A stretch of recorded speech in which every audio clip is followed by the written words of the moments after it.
whoa, stop right there. Don't click out of the video. This is not a gaming channel. You did click on the right video if you're looking for 44 mag powders. So first of all, if you're looking for 44 mag, what powder do you get? Well, I think first off, you have to ask yourself, what do you want to use the caliber for? 44 mag is very versatile. You can go clear down to 180 grain bullet. You can go all the way up to 300. You can even go 300 plus. So they're very versatile, very different reasons why you would pick a different bullet for it. For example, if you wanted to do 180 hollow point, pretty quick bullet, still 180 grains, it's a lot of knockdown power. Or suppose you want to go with a hard hitting heavy 240 plus P to get a lot of energy out there for hunting or something. When calibers are very versatile, you're gonna have to pick a more specific powder for what you want to do.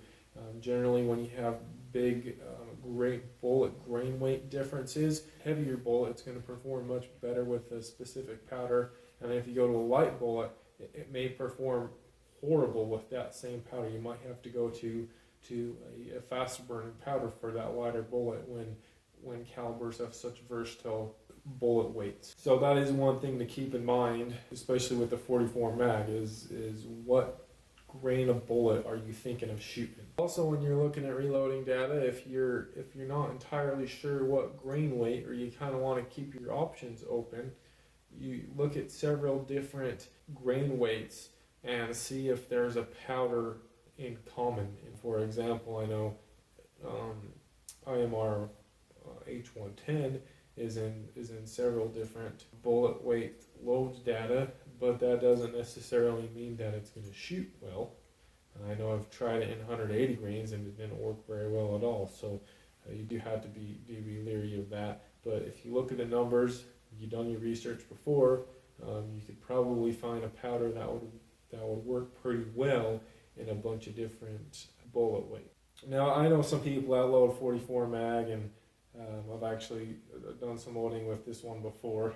You'll see in the next videos I'll kind of just fine tune it in to exactly what I want. So that's something that you're going to have to determine what you want to shoot, what grain of bullet, and then from there you can kind of decide what powder. So from after I decide what grain of bullet, I'll ask maybe some people I know shoot 44.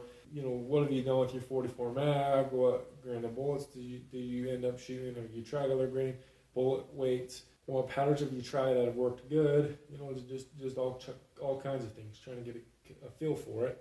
And once you determine all that, and you've asked some people, I generally go online and I see if there's a powder that works well for the bullet weight that I'm looking at. Sometimes you'll find that there is a powder that a lot of people use. A lot of other times you'll go look online and a lot of people have good luck with a lot of different powders. So you have to look and see what's going to work for you and see if that kind of clarifies things. Generally there's a trend, like you'll get a lot of people using a couple different powders. I'll generally write those down, and then the next step is I'll go to, just for example, I'm looking at the low data for a 200 grain jacketed hollow point. So then I'll go and I'll have these powders that I've written down previous, and then I'll go and get some load data. I'll look at the load data. Generally for numbers, you obviously have you choose your grain weight, and then it'll tell you how many grains of powder, the velocity, and the pressure. Generally when I choose a load, I want to maximize the efficiency and the energy of a cartridge. So if I'm shooting a 200 grain bullet, in order to get the max velocity out of that 200 grain bullet, if I want to get the max energy out of that 200 grain bullet, I'm going to want to choose a powder that has towards the top end of the velocity for that grain weight. When you get more velocity, you're going to increase pressure. The gun handles up to a specific amount of pressure, and that's fine. They're meant to handle pressure. But in my own mind, I like to kind of find a happy medium. I want to get a lot of velocity, but I don't want to be maxed out on pressure, so to say.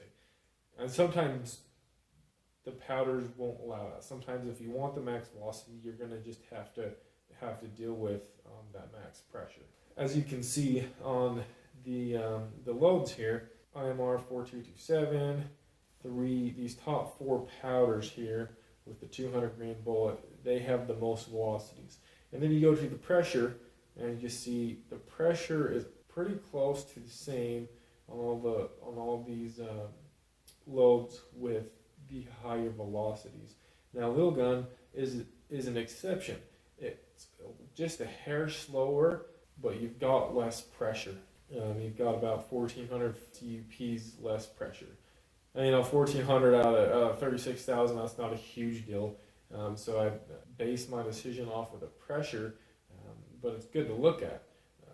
For example, you can see this 800X. You can use it in the 200 grain. It gives you only 1,600 feet per second as compared to 1,800 with the others. And you've got 39,000, almost 40,000 CUPs of pressure compared to almost 38. I mean, that's more pressure, less velocity. Now, I haven't experimented with this. Maybe it's extremely accurate, or there's some reason that you would want to choose that powder. But just looking at the numbers, I guess I wouldn't pick that just looking at the numbers. Now, if you had did some research before and you saw that maybe a lot of people were using it and they had great reviews, then maybe you'd want to. But other than that, I don't know that I would choose that. To be honest with you, I've already shot a lot of 44 mag and reloaded a bunch for it. Shot different grain weights. And for the 200s, I'm going to use the H110. Now, from what I understand, Winchester 296 is pretty much the same thing as H110. From the research I've done previous, I remember that little gun came up pretty frequently. And to be honest with you, that looks like a pretty good powder. I haven't tested that, but it looks like it would be a pretty good powder just based on the numbers and what I've seen so far. And long shot, I do use this with my 40 caliber, and I do love long shot, but I don't know that it would be the optimal choice for 44 mag, at least based on the numbers on this 200 grain load data. So I'm going with the H10, and the reason I am is because I've talked to a lot of people. They use it a lot. It's very versatile. You can use this in 240 grain plinking medium loads, and it does good, or plinking loads, and it does well. And then you can also from what I found, you can also load up to max, and it works well too. So it seems like it's pretty versatile powder for the 44 mag. Now, I did try the 110 with 180 grains, some quick bullets, and it did not perform well at all. So I actually bought some blue dot powder, which is faster burning powder. So in theory, it should work better with the lighter bullet, with the 180 grain lighter bullet. Now, I may have just picked that powder because it was available. And that kind of leads me into another thing. Once you've got a few powders that you can choose from, and there's multiple things that you can look at. For example, you've got a couple powders, they seem to be pretty good. Okay, look at your other calibers and look at the powders that you're using for your other calibers.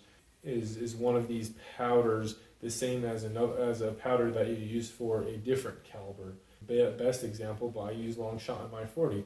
Well, I already have some long shot because I use it in my 40. Maybe I should give it a test in my 44 mag. Just a quick ladder load, just to see if there's any potential there. And if there is, and if it works great, I mean, that might be a great powder for you, because you already use it in your 40. You just go buy a big out 8 pounder, and you can use that for 40 on 44 mag. So there's a few other things to look at there, and same as availability. If there's a couple powders you're looking at and you can only get one, well then there you go. That's why you've chosen a couple powders. That's kind of what I do when I look at powders, and so I hope this is helpful for you. Later on, I'll be doing some loading of 44 mag and testing some powders out. Like I say, I've already got a load that's pretty close. I need to do a little bit of fine tuning, and I'll take you along the ride for that, so you can see what I do, and hopefully it will help you in your load development for 44 mag. What I have discussed, it's not specific. I mean, my example was a 44 mag, but I use this in in all other cartridge selections. I go through the same process, or a very, very similar process, to determine what powder is going to be best. And obviously it's going to vary a little bit with the different calibers, but I go through the same process. Anyways, I hope this video helps you out. Remember to hit that like button if you enjoyed the video, and please subscribe.